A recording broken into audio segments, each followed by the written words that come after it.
Hey, Michael Menino here. We're talking to my friend Ed Modzel. He's actually my coach in the Rodcliffe Warrior Group. I've noticed a lot of crazy stories with some landlords, and we're trying to find out what Ed's crazy story is for one of his 6, 7, or 2,500 units.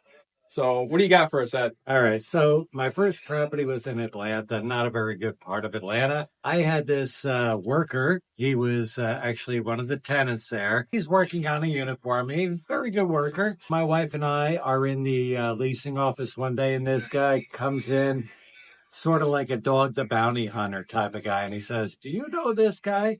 And I said, "Yeah, he works for me."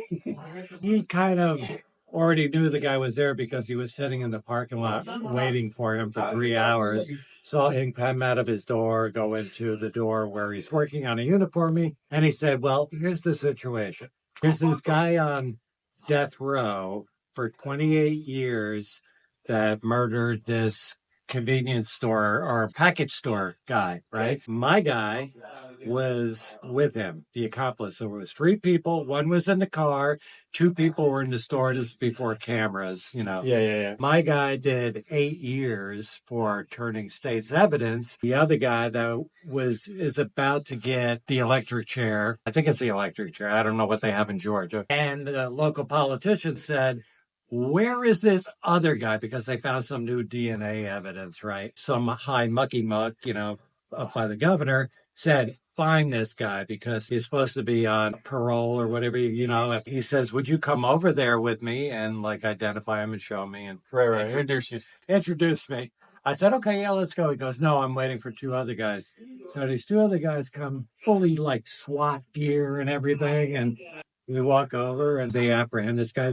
They said they're only going to take him in for questioning.